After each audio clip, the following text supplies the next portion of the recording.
बड़ी खबर आपको बता देते हैं, सर्वदलीय बैठक बुलाई गई है। आपको बता दें शाम 6 बजे ये सर्वदलीय बैठक होगी और इस बैठक में इस आतंकी हमले से जुड़ी हुई जानकारियां साझा की जाएगी।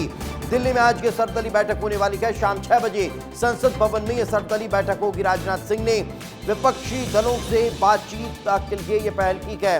पहलगाम हमले को लेकर सर्वदलीय बैठक ये बुलाई गई है सरकार की तरफ से और रक्षा मंत्री राजनाथ सिंह की अध्यक्षता में ये बैठक होने वाली है।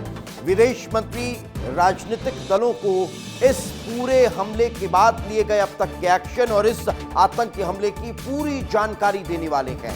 सर्वदलीय बैठक में हर राजनीतिक दल को पहले पूरी ब्रीफिंग की जाएगी इस आतंकी हमले को लेकर, साथ ही साथ इस हमले में क्या कुछ हुआ और इस हमले के बाद किस तरह से एक्शन सरकार ने लिया है, वो तमाम जानकारियां सर्वदलीय बैठक में पार्टी के द्वारा सरकार के द्वारा रखी जाएगी। और उसके बाद जो सर्वदलीय बैठक है उसमें जो जुड़ने वाले दल हैं उनकी बातों को सुना जाएगा। लेकिन चलिए दिल्ली टू कश्मीर, भारत के इंतकाम की आपको अलग अलग तस्वीरें दिखा देते हैं। सीसीएस की बैठक 23 अप्रैल को अब सीसीएस की बैठक हुई। सीसीएस की बैठक में कड़े फैसले लिए गए। फैसले क्या हुए? डिप्लोमेटिक स्ट्राइक कर दी गई है। इस डिप्लोमेटिक स्ट्राइक के बाद अब कहीं ना कहीं पाकिस्तान बहुत ज्यादा पछताता हुआ नजर आ रहा है। 23 अप्रैल को पाक उच्चायुक्त को तलब कर लिया गया और उन्हें तलब करने के बाद कड़े निर्देश दिए गए हैं। 23 अप्रैल को ही मददगार जो थे उन आतंकियों के, उन पर शिकंजा कसना शुरू हो चुका है। सेना का ऑपरेशन तेज हो रहा है और इस ऑपरेशन में लगातार उन आतंकियों की तलाश की जा रही है जो इस आतंकी मुठभेड़ में शामिल रहे हैं। सर्वदलीय बैठक देखने को मिल रही है जो आज शाम को होगी। इस सर्वदलीय बैठक में तमाम दलों को सरकार सूचित करने वाली है कि आखिर इस हमले के बाद हुआ क्या है, किस तरह से कड़े फैसले सरकार ले रही है। लेकिन अब बात भारत के उन 5 बड़े फैसलों की कर लेते हैं जिसका असर अब दिखाई देने वाला है। पहला फैसला, सिंधु जल समझौते को स्थगित कर दिया गया है। अब पाकिस्तान पानी के लिए तरसेगा। असर, पाकिस्तान में जल संकट देखने को मिलने वाला है। दूसरा फैसला, अटारी बाघा चेकपोस्ट को बंद कर दिया गया है। इसका असर क्या होगा? छोटे सामानों का निर्यात अब रोक दिया जाएगा।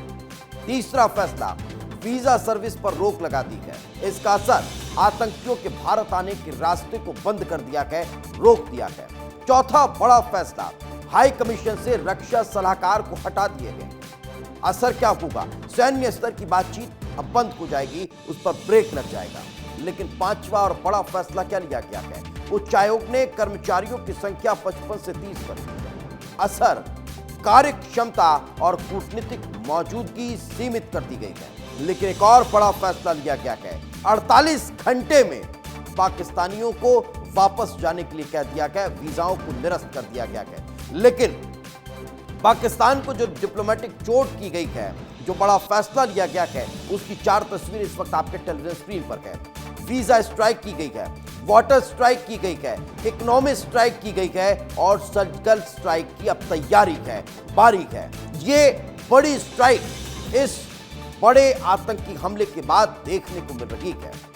लेकिन इस वक्त हमारे सहयोगी दिल्ली से राकेश हमारे साथ जुड़ चुके हैं, उन्हीं से बातचीत करते हैं। राकेश, बैठक को लेकर क्या ताजा जानकारी और विपक्ष अब किस तरह की मांग इस बैठक के दौरान रख सकता है? क्या विपक्ष के साथ खड़ा हुआ नजर आएगा?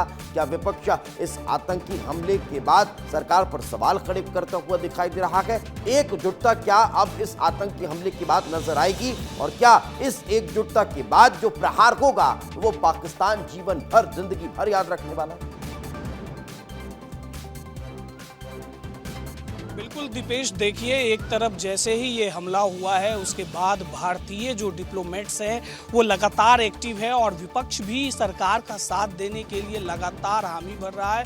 और इसी दरमियान आज जो है सर्वदलीय बैठक बुलाई गई है जिसमें कांग्रेस ने सरकार से कहा है कि आप हर मोर्चे पर हम आपका साथ देंगे, आप जो निर्णय लेंगे हम साथ में रहेंगे। तो आज शाम 6 बजे सर्वदलीय बैठक बुलाई गई है। पहले डिप्लोमेटिक प्रहार किया गया है, स्ट्राइक की गई है, अब जो है सर्जिकल स्ट्राइक की मांग हो रही है। लगातार विपक्ष की ओर से कहा जा रहा है कि खून का बदला खून से लिया जाए। और इस लिहाज से एनआईए ने जम्मू कश्मीर में 35 पुराने हमले के मामले को खोल दिया है और जांच जारी है कि आखिर लोकल मॉड्यूल वहां कैसे एक्टिव है, कैसे अपने आतंकी घटना को अंजाम दिया जा रहा है। लेकिन राजनीतिक उथल पुथल दिल्ली में देखने को मिल रही है। शाम 6 बजे ये बैठक शुरू होगी, संसद में शुरू होगी, राजनाथ सिंह इसकी अध्यक्षता करेंगे, राहुल गांधी भी इसमें शामिल हो सकते हैं, मल्लिकार्जुन खड़गे भी शामिल हो सकते हैं, लेफ्ट के जितने भी दल हैं वो भी शामिल हो सकते हैं। और सरकार इस पूरे मामले की जानकारी विपक्ष को देगी